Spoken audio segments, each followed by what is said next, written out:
사순절 첫 번째 주일이 이제 시작이 되었습니다. 세상이 어수선할수록 우리는 세상 바라볼 것 없습니다. 오히려 내 내면이 더 알차야겠다. 내 내면이 더 꽉 차서 어떠한 세상의 풍파 속에서도 나에게 주어진 길을 걸어가는 것이 가장 우리에게는 좋은 중요한 일이고, 그럴수록 우리는 본질을 바로 보고 본질을 회복하고 본질을 지켜나가는데 힘써야 할 줄로 믿습니다. 그래서 우리가 이제 사순절을 시작하면서, 사순절은 총 6주, 그러니까 부활절이 7째 주가 되는 것입니다. 그래서 부활절을 7째 주, 그리고 그 전에 고난주일, 종려주일이 6째 주가 되는 것이고요. 그러면 7째 주 중에 2주는 부활주일, 고난한 주일이고, 그러면 사순절은 총 5주일이 이제 앞으로 되겠습니다. 그래서 우리는 이 기간 동안에 특별히 이제 예수님의 십자가의 고난과 또 부활에 대해 집중적으로 볼 때에, 우리는 마침 5주가 되니까 예수님이 십자가를 지시러 예루살렘 올라가셔서 5일 동안에 있었던 일들, 그렇게 월, 화, 수, 목, 금, 요일 십자가에 달리신 그날까지 5일에 있었던 것을 이 사순절 5주간에 한 주에 한 날씩을 함께 살펴보는 것이 우리의 사순절에 더욱더 본질적인 면을 함께 살펴보는 그러한 말씀이 되겠습니다. 예수님이 월요일에 이제 성전 올라가셔서, 오늘 우리가 이제 첫 번째 주일 말씀으로 보는 것처럼 성전을 깨끗이 하시는 것이 월요일이었고요. 화요일에는 이제 깨끗이 하시고 이제는 그곳에서 말씀을 전하시죠. 그것이 이제 감람산에서 말씀을 전하시기도 하고, 성전 안에서 문답하시기도 하고 했던 그런 말씀이 화요일에 집중적으로 기록이 되고요. 수요일에는 이제 월화 사역이 정말 엄청난 일들이었기 때문에 수요일은 조금 이제 좀 템포를 늦추셔서 좀 쉬시면서, 그때는 특별히 그 향유옥합을 깨뜨려서 기름 부음을 받는, 그래서 어떻게 보면은 인간적인 세상에서의 모든 그 이제 인연들을 다 끊어버리는 거죠. 다 정리하고 이제 세상을 떠나실 것을 직감하고, 어떻게 보면은 예수님을 너무나 존경하고 따랐던 사랑하는 여인들이 이제 예수님은 우리가 더 모실 수가 없는 분이구나 라는 걸 직감하고요. 그리고 향유옥합을 깨뜨려서 장례를 예비하였다. 그것이 이제 수요일에 있었던, 그러니까 월화의 사역 이후에 수요일은 조금 약간 이렇게 대중적인 사역은 아니고 개인적으로, 그리고 그날 이제 가룟 유다가 결정적으로 이제 유대 제사장들을 찾아가서 예수님을 내가 넘기겠다고 하는 그러한 음모가 이루어지는, 그래서 수요일은 조금 이렇게 약간 한 걸음 늦추시는, 그리고 이제 목요일 날은 바로 성만찬해서 마지막 제자들과 마음을 나누고 결단하시고 십자가에 대해서 또 말씀해 주시고 감사 기도 드리시고, 그리고 이제 금요일은 겟세마네 기도와 십자가의 체포와 재판을 받으시는 것으로 이렇게 이어집니다. 그래서 우리가 이제 한 주에 하루 한 요일씩 살펴보는 것이 이 사순절을 우리가 이렇게 복잡한 세상 속에서 본질을 지켜나가는 믿음의 길이 될 줄 믿습니다. 그래서 오늘은 성전의 소멸과 정화라는 제목인데, 이 제목을 우리가 잘 봐야 됩니다. 우리는 보통 예수님이 예루살렘 올라가셔서 쉽게 생각할 때는 성전을 깨끗이 하셨다, 즉 성전을 정화했다 이렇게 생각하시거든요. 그런데 오늘 제목 뭡니까? 성전의 정화와 이제 멸망 선포가 아니고 거꾸로 되어 있죠. 성전의 소멸, 즉 멸망 선포가 먼저고 그 다음 정화다. 이것이 우리에게 주는 의미가 또한 있습니다.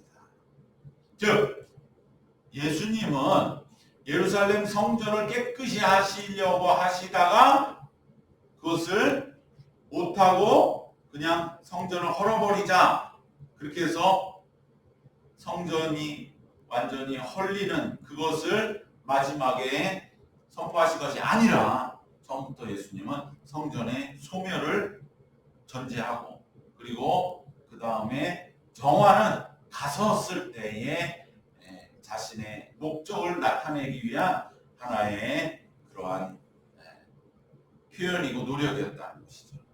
그러니까 우리는 그동안에 예수님의 월요일 사역을 거꾸로 이해하고 있던 거예요. 예수님이 성전을 깨끗이 하려고 했는데 그게 도저히 여러 가지 사정으로 엉켜서 안 돼서 십자가를 지셨다. 그게 아니에요. 예수님 처음부터 성전은 이제 깨끗해질 수 없다고 하는 것이죠. 그래서 성전에 남은 것은 멸망뿐이라는 것을 알고 계셨어요. 그것이 바로 그래서 오늘 우리가 읽은 본문에 성전을 정화하기 전에 어떤 일이 있습니까? 무화과 나무가 열매가 없어서 이제는 영원히 무화과 나무에서 열매를 얻을 수 없으리라. 이미 성전의 소멸이죠. 이것은 무화과 나무 성전을 상징하니까 그래서 성전의 소멸과 정화입니다. 우리는 성경이 더 한 걸음 들어가서 봐야 돼요. 그저 예수님이 예루살렘에 이제 호산나 입성하셔서 왕처럼 들어가셔서 예루살렘 성을 깨끗하게 하려 하셨다. 그것은 너무 단편적인 이해인 것이죠. 물론 예수님은 오늘 본문에 우리가 너무나 잘 아는 것처럼 예루살렘에 입성하신 후에 가장 먼저 하신 일은 성전을 성전답게 바로 세우는 일, 바로 성전을 깨끗하게 하시는 일을 월요일에 시작하셨습니다. 성전은 만민이 기도하는 집인데 강도의 소굴이 되었다고 예수님은 말씀하실 때 이것은 우리에게 하나의 찔림을 주는 것이죠. 그것은 왜 그렇습니까? 바로 우리가 사도 바울은 그 이후에 이 성전이 이제는 더 이상 우리에게 하나님이 계신 거룩한 집이 아니라고 하는 것을 사도 바울은 이제 예수님으로부터 분명히 계시를 받아서 이제 성전은 무엇이냐? 예루살렘에 있는 건물이 아니라 지성소가 아니라 성전은 뭐냐? 바로 우리다. 그것이 고린도전서 3장 16절에 나오는 말씀 속에 사도 바울의 선언이죠. 고린도전서 3장 16절 이렇게 말씀하면 너희가 성전인 것과 하나님의 성령이 너희 안에 계시는 것을 알지 못하느냐라고 말씀합니다. 이것은 우리는 너무 자연스럽게 받아들이고 이미 알게 모르게 말씀 속에서 이러한 말씀이 익숙하게 자리 잡았기 때문에 당연하게 받아들이지만 당시로서는 엄청난 혁명적인 말씀입니다. 낯선 말씀이죠. 왜? 당시에 하나님은 성전에 계시고 지성소에 계시고 아무도 들어갈 수 없는 거룩한 곳에 계시지 하나님은 어떻게 우리같이 이렇게 그저 먼지 구데기에서 깨재재한 옷을 입고 살아가는 그러한 우리 속에 하나님 계신다? 우리가 성전이다? 우리가 거룩하다? 에이 그건 뭐 말 생각할 수도 없는 거라고 그렇게 사람들은 여기며 살았을 바로 그 시대에 사도 바울은 완전히 이것을 너희 껍데기는 얼마나 남루하고 사실 대제사장들이 입는 그 거룩한 옷을 입은 제사장이나 바리새인들이 볼 때에 목자나 세리나 창기들의 그 너희들이 하나님의 전이라고 하는 걸 어떻게 그거를 용납할 수 있겠습니까? 창기가 그 몸이 하나님의 전이다? 그건 말도 안 되는 거죠. 그러나 사도 바울은 아니야. 예수님의 피를 믿으면 아무리 이 세상에서 추악한 우리의 영혼과 육신도 하나님이 거하시는 전이다. 이것은 엄청난 거죠. 저 거룩한 예루살렘 성전보다 너희가 거룩해. 너희의 마음이 거룩하고 육신이 거룩한 거야. 왜? 예수의 피 때문에. 이것이 얼마나 충격적인 일입니까? 어쨌든 간에 바울은 그것을 하나님의 뜻으로 선포하면서 고린도서 3장 10절에 너희가 하나님의 성전인 것과 우리의 존재와 우리의 정체성과 우리의 내면과 우리의 영혼이 성전이라고 말씀하셨습니다. 그러니까 예수님의 이 성전을 깨끗이 한다는 말씀이 우리에게는 바로 와서 박히는 거죠. 아, 예수님 내 성전, 내 나를 깨끗하게 하시는 것이 이제 이 사순절의 첫날의 하나님의 뜻이구나. 고로 우리는 이 말씀을 읽으면서 성전은 만민이 기도하는 중에 강도의 소리 되었도다. 왠지 우리 영혼의 찔림을 받는 것은 이 말씀 속에서 바로 성전은 너희기 때문에 우리도 어느덧 이렇게 세상 속에 살다 보니 우리의 마음이 강도의 불혈처럼 어떻게 됩니까? 강도의 불혈은 무엇보다도 탐욕과 폭력이 난무하고요. 힘 있는 자가 그곳에서는 모든 것을 지배하고 그리고 뿐만 아니라 그렇진 않다고 하더라도 강도의 불혈, 소굴의 특징은 늘 불안하다는 거죠. 또 뺏어야 되는데 뺏을 수 있을까?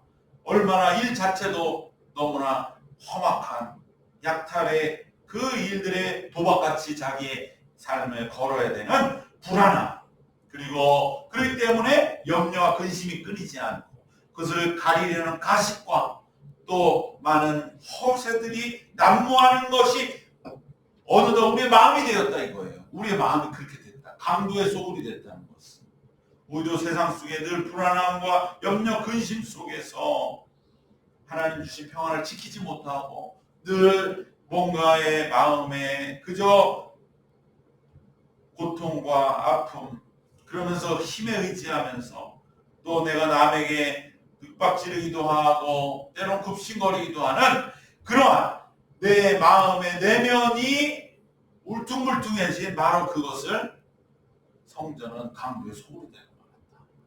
기도하는 집, 기도로 그 모든 것을 다스리면서 하나님이 계신 평안함 속에 삶의 질서와 지혜와 공평과 정의가 이루어져 나가야 되는 그것이 바로 우리의 마음이요 성전이 되어야 되는데 기도하는 집이 아니라 그것을 잃어버리고 강도의 소굴이 됨을 그대로 예수님은 말씀하실 때 우리는 다시 한번 이 사순절을 맞이해서 특별히 이제 새로운 농사를 시작하는 것처럼 묵은 밭을 갈아엎듯이 우리의 마음의 성전, 우리의 심령의 성전을 어느덧 이렇게 강팍해진 우리의 마음과 영혼을 새롭게 갈아엎어야 할 줄로 믿습니다.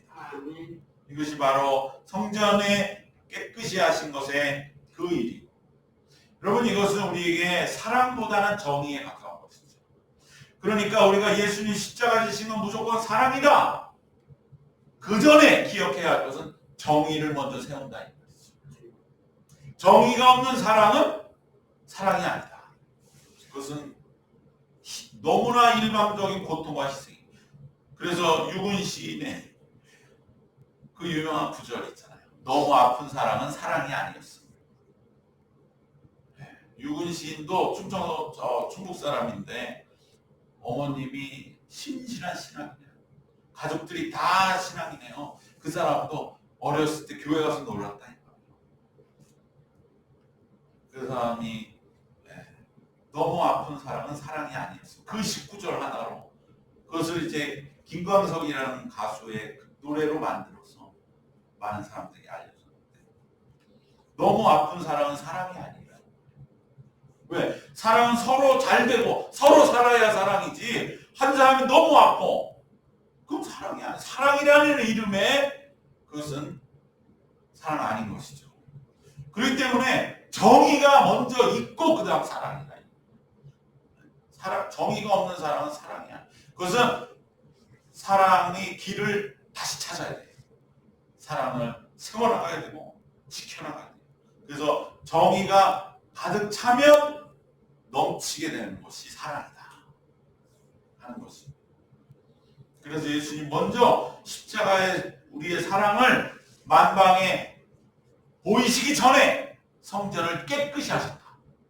가서 막 엎으시고 사람들 막 등짝도 때리시는구나. 너희들이 여기가 지금 어딘데 정해준 구역이 있지 않느냐? 그걸로 가서 이거 금지하는 건 아니에요. 환전상이나 비둘기 같은 거 가져오기가 어려우니까 사람들이 예물을 가져와서 여기서 바꿔서 바치는 거 좋다 이거예요. 근데 이게 더 주가 됐어. 이게 더 앞마당을 차지하고 점점 우리도 시장 가면 장사하시는 분들은 점점 물건을 앞으로 밀어서 가게를 막잖아요. 길을 막잖아요. 어쩔 수 없는 거. 인간의 그런 욕심이 당연한 겁니다. 그러나 그걸 절제시키고 자제시켜야죠. 정의를 지켜야지. 지키면서 그 일을 해야죠. 그것을 위해서 선을 그어놨는데 그걸 넘어서서 성전이 다 급판이 돼버리니까 예수님 가서 막 혼내시고 호령하시고 이것은 사랑이 아니라 정의예요. 그러니까 예수님이 처음 예루살렘 오셔서 하신 일은 사실은 왕 같은 거예요. 십자가에 질 줄 제자들이 눈에도 생각 안 하는 거예요. 왜? 이렇게까지 힘으로 막 밀어붙이는데 왜 예수님이 무기력하게 십자가 찍었어요? 사랑과 정의를 우리는 꼭 기억해야 됩니다. 그래서 사도 바울도 고린도서 13장 사랑은 진리와 함께 기뻐합니다. 진리와 정의가 없는 사랑, 그냥 무조건적인 자기 파괴적 희생적인 사랑의 이름을 빙자한 그런 자기 파괴는 기쁨이 없는 그저 고통과 아픔만 있는 그러한 사랑이 된다고 말하기도 뭐라 하기 어려운 그것이라고 사도 바울은 말했던 것입니다. 그래서 예수님은 예루살렘에 정의를 세우는데 여기까지 세우면 예수님도 다윗에 불과한 것이죠. 예수님은 여기서 더 나아가시는 것입니다. 그 전에 오늘 우리가 기억해야 할 것은 서두에도 잠깐 말씀드린 것처럼 이것을 꼭 기억해야 됩니다. 이것은 성전의 소멸과 정화라고 하는 제목의 정화만 말하는 거죠. 더 중요한 것은 앞에 있는 거죠. 성전의 소멸입니다. 즉 예수님이 성전을 이렇게 뒤엎으신 일은 단지 성전을 깨끗하게 하시는 정도에만 머무르는 일이 아닙니다. 우리가 상식적으로만 생각해봐도 알 수 있죠. 예수님이 오셔서 성전 한번 뒤엎으셨어요. 그렇다고 성이 깨끗해집니까? 예수님 이제 6월절 지나서 다시 자기 활동하는 곳으로 가기만 해봐라. 우리가 다시 안 할 줄 알아? 상인들은 다 그렇게 생각하고 있는 거예요. 그래, 또 뜻있는 사람 하나가 나타나서 저렇게 또 우리한테 한번 그냥 확 휘저놓는구나. 그래, 맞아. 저런 사람도 있어야지. 그러나 일주일만 지나봐. 우리 또 여기서 장사할 거야. 내 자리다 여기. 다 이렇게 마음속으로 참 인간이 간사한 것이죠. 바로 성전은 이미 너무나 타락해서 예수님이 잠시 성전을 깨끗하게 하셨다 할지라도 곧 다시 장사치들로 들끓게 될 것은 우리가 그렇게 어렵지 않게 예측할 수가 있는 것입니다. 그렇기 때문에 예수님의 정화보다 더 중요한 게 뭐냐? 그것은 바로 성전의 바로 예수님의 그 행동은 성전은 이미 이제 끝났다 라고 하는 성전의 멸망과 죽음을 상징적으로 보여주시는 행동이었음을 우리는 반드시 기억할 때 우리는 단순히 이 사건을 바라보는 그저 깨끗함의 사건이 아니라 이것이야말로 종말론적인 사건입니다. 이제 예수님은 그 성전을 뒤엎으시는 그것은 바로 더 이상 회복 불능한 상태로 망가져버린 성전의 자화상을 폭로하고 계신 것입니다.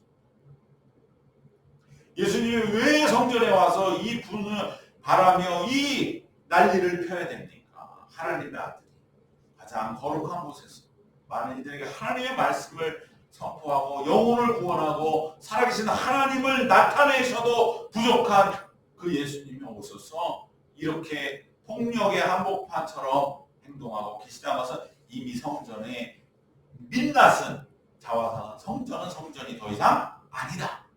성전은 이제 회복 불능한 상태로 망가져 버렸다는 것을 드러내고 계신 것입니다. 그것이 바로 앞전에 있었던 사건으로 우리가 잘 알고 있는 무화과 나무에 열매가 없었던 사건. 이미 열매는 없어. 이미 없어. 아무리 여기서 찾으려 해도 열매는 없다. 이제는 영원히 이 나무의 열매를 얻지 못하리라 하는 성전의 죽음이라고 하는 것과 같은 의미를 연결되어 내포하고 있는 것입니다. 물론 이 무화과 나무 사건도 오늘날 얼마 전에 성지순례 갔던 사람이 쓴 책을 보니까 재미있는 얘기가 있어요.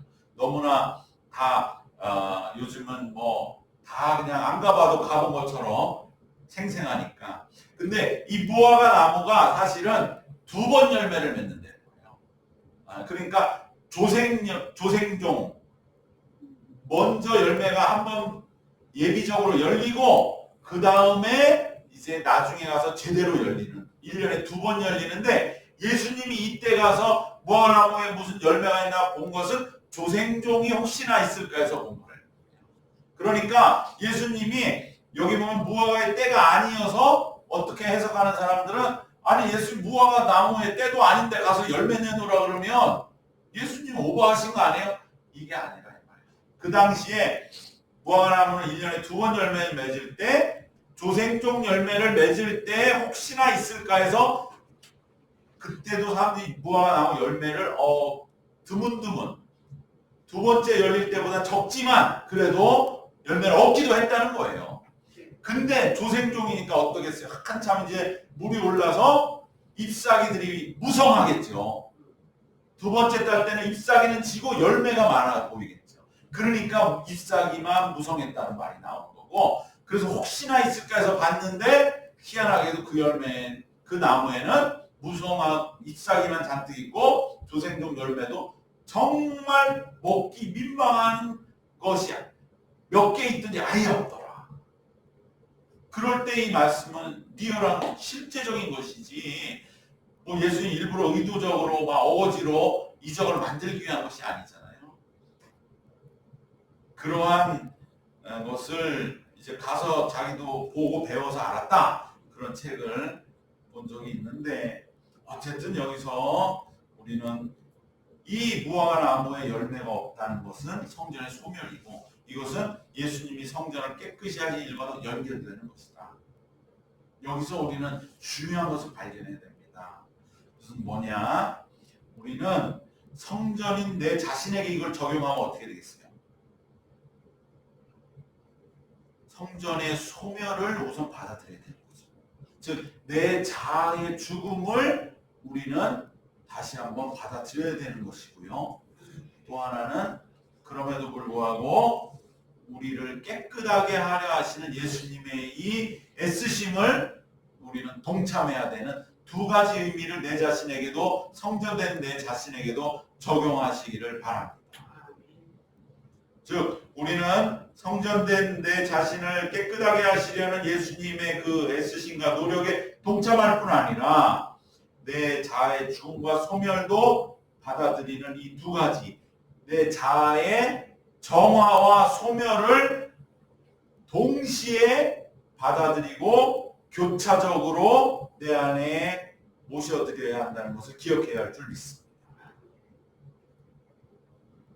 여기서 중요한 결론은 내 자아의 죽음을 받아들이는 만큼 성전인 내 자신도 정결해진다는 것이죠. 이건 조금 잘 생각해야 됩니다. 내 자아의 죽음을 받아들이는 만큼 그것이 내가 곧 깨끗해지는 길입니다.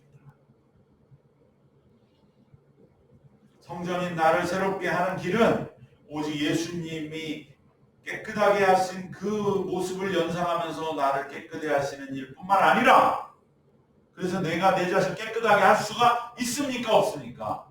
없어요. 성전 장사치들은 또 기어 나온다니까요. 그렇기 때문에 우리는 예수님의 이 성전은 죽었다고 하는 죽음 선언을 함께 받아들임을 통해서만이 우리는 진정으로 새롭게 되는 줄 믿습니다. 이것이 핵심입니다. 우리는 이 말씀을 그저 예수님 성전 깨끗하게 하셨다, 우리가 성전이다, 니들 깨끗하게, 왜 깨끗하게, 이렇게만 쓰면 아니라 이 말이에요. 그건 안 돼요. 그런데 어떻게 할 수 있느냐? 바로 내 자신 자아의 죽음과 소멸과 멸망이 내가 받아들이는 거예요. 예수님 성전의 멸망을 선언하셨지, 내 자아의 멸망도 내가 받아들이는. 여러분, 이 일은 결코 쉽지 않습니다. 예수 평생 믿은 사람도 못해요. 그러니까 지금 저렇게 엉뚱한 소리 하는 거예요. 내 주장. 언제 예수님이 그렇게 하고 그랬어요? 정말 하나님 앞에 기도해야죠, 끊임없이. 그러면 하나님 답을 주시는데, 내가 소멸되는 걸 모르는 거야, 이 사람은. 그 가짜 기독교예요. 평생 신앙생활 헛된 거예요. 거기 뭐 깨끗한 줄 알아. 의로운 목소리를 내서 깨끗해지는 게 아니에요. 예수님이 성전의 소멸을 선언하시고 우리를 깨끗하게 하시려는 그 행동을 하신 것을 우리는 오늘 말씀 속에서 깊이 묵상할 때에 결국은 내 자신에게 성전이 되는 내 자아의 소멸과 죽음과 멸망이 체험되는 바로 그 일이고, 나를 깨끗하게 하는 일이요, 내가 새로운 삶을 살게 하는 일이라고 하는 것을 오늘 말씀에서 우리는 반드시 기억하고 마음에 새겨야 할 줄로 믿습니다. 쉬운 게 아니에요. 우리가 당장 말씀 이해하는 것 같아도 잘 생각해야 되는 것이죠. 내 자아의 소멸이 먼저고, 그리고 내 자아의 소멸은 곧 깨끗함입니다. 이것은 세상과도 부딪히는 말이죠. 세상에 뭐라고 하니까 네 자아를 찾아라, 네 자아를 깨달아라. 세상에 뭐 불교의 참선, 무슨 뭐 어쩐 도 닦는 거 다 그 얘기거든요. 네 자아, 참된 네 자아를 살려줄게. 우리는 아니에요. 내 참된 자아를 십자가에 함께 못 박아야 된다. 그러면 우리는 이제 성령으로 인도함 받는 진정한 내 삶을 사는 것을 우리는 세상에 나타내야 되는데, 그 길은 훨씬 어렵죠. 왜? 내 자아가 죽어야 되니까. 그것을 우리는 평생 동안 훈련하는 것이 신앙인의 길인 것을 기억하시기를 바랍니다. 내 자아가 죽는다, 이 말은 많은 이들에게는 거부감 될 수 있어요. 예수 어지간히 믿어서는 이 말하면 도망갈 수 있어요. 쉬운 게 아닙니다. 왜? 그만큼 우리는 본능적으로 자아 애착적이거든. 예수 믿으러 나온 것도 내가 살려고 나왔다 이렇게 생각해요. 내가 힘든 세상 속에 좀 살아보려고 나왔지, 그렇게 예수 믿으러 나왔더니 세상에서 날 죽이려고 하는데 예수님도 날 죽이신대. 그러면 에이, 다 날 죽이네. 그게 아니라니까요. 이 제일 큰 오해를 우리가 살아내야 되는 것이죠. 내 자아의 죽음과 멸망과 소멸이 체험되는 일은 내 자아가 사라지고 그래서 슬프고 허무한 그러한 일이 결코 아닙니다. 오히려 자아의 죽음이라고 하는 그토록 내가 바라고 기다려온 그 일이 나에게도 이루어지는구나 라고 하는 그러한 놀라운 기쁨의 사건입니다. 내 자신이 이렇게까지 이제는 다 내려놓게 되는 그때가 나에게도 오는구나. 이제 내 자아의 죽음을 진정으로 내가 체험할 때 오는 그 기쁨이 있습니다. 그럴 때에 우리는 진정 부활의 소망을 품게 되고, 그럴 때 우리는 진정으로 새로운 삶을 향한 기대와 소망이 가득하게 되는 것입니다. 이것은 꼭 기억해야 됩니다. 즉 다시 한번 기억하시기 바랍니다. 내 자아가 사라지는 만큼 내 영혼은 더 깨끗해집니다. 우리 한번 같이 외쳐볼까요? 내 자아가 사라진 만큼 내 영혼은 더 깨끗해집니다. 내 영혼은 더 깨끗해진다. 여러분 이걸 꼭 붙들어야 됩니다. 다 살려고 난리를 치는 거예요. 발버둥을 치는 거예요. 예수 믿는 사람은 내가 살아야겠다 이거예요. 내 주장이 살아야 되고 내 정치가 살아야 되고. 예수님 그렇게 말씀하신 적 없어요. 내 자아가 사라진 만큼. 그래서 하나님이 보실 때 너는 이 길 가, 너는 저 길 가, 너는 정치해.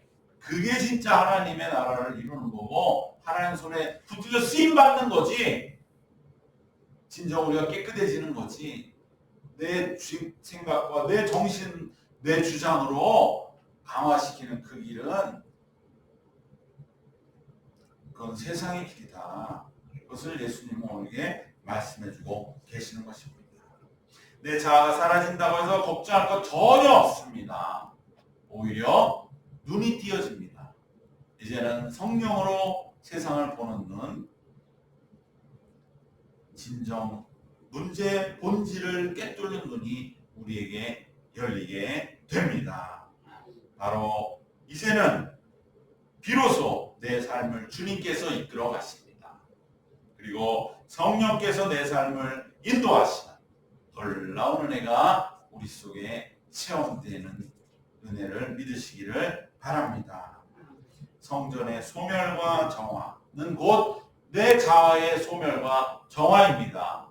우리의 자아가 사라질수록 우리의 자아는 정화됩니다.